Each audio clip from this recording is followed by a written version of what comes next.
Hello बच्चों, आज हम लोग सॉल्व करने चल रहे हैं हमारा पर्यावरण। हमारी जो पाठ्य पुस्तक है कक्षा 6, 7, 8 तीनों में यही चलती है। इसका जो चैप्टर है 10th, उसका नाम क्या है? पर्यावरण असंतुलन, मानव हस्तक्षेप का परिणाम। तो हमें ये पता है कि जो भी पर्यावरण में असंतुलन हो रहा है वो मानव हस्तक्षेप के कारण हो रहा है। तो चलिए इसके अभ्यास प्रश्न देखते हैं।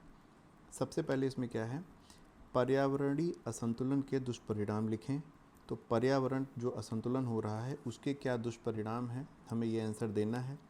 तो आंधी, तूफान, बाढ़, सूखा जैसी प्राकृतिक आपदाएं तथा दमा, पेचिश, टाइफाइड जैसी बीमारियां पर्यावरणीय असंतुलन के ही परिणाम हैं। तो ये सारे असंतुलन के परिणाम हैं, और भी बहुत सारे हैं लेकिन शॉर्ट में इतना लिखना ज़रूरी है। फिर हमारा अगला प्रश्न है, पेड़ पौधे पर्यावरण का संतुलन बनाए रखने में किस प्रकार सहायता करते हैं? तो पेड़ पौधे हमारे पर्यावरण को बचाने में, उसे संतुलित रखने में किस प्रकार सहायता करते हैं, ये हमें उत्तर लिखना है। तो पेड़ पौधे वायुमंडल में कार्बन डाइऑक्साइड तथा ऑक्सीजन का संतुलन बनाए रखने में, वर्षा कराने में, मिट्टी के कटाव को रोकने में तथा वायुमंडल का ताप स्थिर रखने में सहायता करते हैं। तो ये हो गया हमारा दूसरा प्रश्न। अब हम देखते हैं तीसरा, जनसंख्या बढ़ने से कौन कौन सी समस्याएं उत्पन्न होती हैं? तो इसका उत्तर है, जनसंख्या बढ़ने से निम्नलिखित समस्याएं उत्पन्न होती हैं। बहुत सारी समस्याएं उत्पन्न होती हैं, यहाँ पे हम लोग 5 का जिक्र कर रहे हैं। पहला क्या है, कृषि भूमि पर दबाव बढ़ता है। दूसरा है, ऊर्जा स्रोतों पर दबाव पड़ता है। तीसरा है, पर्यावरण प्रदूषण में वृद्धि होती है। चौथा है, सार्वजनिक सुविधाओं में कमी आती है। और पांचवा है, जीवन स्तर में गिरावट होती है। तो ये सारे जनसंख्या बढ़ने के दुष्प्रभाव हैं। अगला हम लोग देखते हैं, ऊर्जा के कौन कौन से स्रोत हैं? तो बच्चों हमें पता है कि पृथ्वी पे ऊर्जा का जो अल्टीमेट सोर्स है वो है सूर्य, लेकिन सूर्य के अलावा भी बहुत सारे स्रोत हैं। तो सूर्य का प्रकाश, जीवाश्म ईंधन जैसे डीजल, पेट्रोल, मिट्टी का तेल, कोयला, लकड़ी, एलपीजी, गोबर के कंडे आदि ऊर्जा के प्रमुख स्रोत हैं। तो ये हो गया हमारा। फिर हम चलते हैं अपने प्रश्न नंबर 2 पे। इसमें हमें मिलान करना था।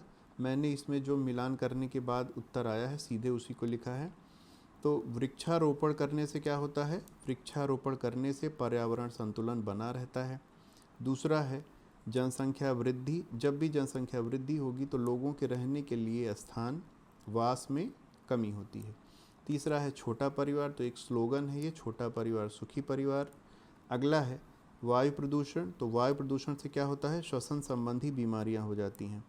फिर जल प्रदूषण से क्या होगा? तो पेचिश, टाइफाइड जैसी बीमारियां होती हैं। तो यहाँ पेचिश दिया गया है तो उसे मिला देंगे हम लोग।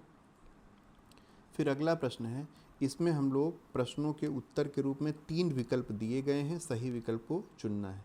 तो जो सही है उसे मैंने रेड कलर से लिख दिया है। पहला क्या है, जल का मुख्य स्रोत क्या है?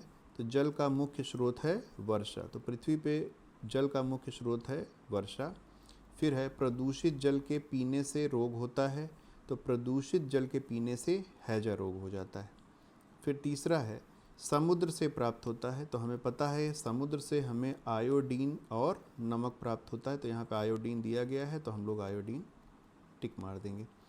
फिर अगला है, रिक्त स्थानों की पूर्ति करनी है। तो रिक्त स्थानों को मैंने रेड पेन से भरा है। तो चलिए देखते हैं, कल कारखानों से निकले कचरे को नदियों में बहा देने से उनका जल प्रदूषित हो जाता है। तो 2 रिक्त स्थान है का में। तो एक में भरना है कचरे, दूसरे में भरना है प्रदूषित। दूसरा प्रश्न क्या है, पृथ्वी में उपलब्ध संसाधन सीमित हैं। तो पृथ्वी पे जितने भी संसाधन हैं वो सीमित हैं, इसीलिए कहा जाता है कि हमें सतत विकास करना चाहिए। मतलब जितना हम पृथ्वी से लें उतना हमें उसे वापस करना चाहिए। फिर है, साधारण नमक कहाँ से मिलता है? हमें समुद्र से मिलता है। और गंगा में प्रदूषण का बढ़ना किस चीज़ का संकेत है? खतरे का संकेत है। तो गंगा में प्रदूषण का बढ़ना खतरे का संकेत है। तो इस तरह से बच्चों हमारा ये चैप्टर समाप्त होता है। अगले चैप्टर में हम लोग फिर से मिलेंगे।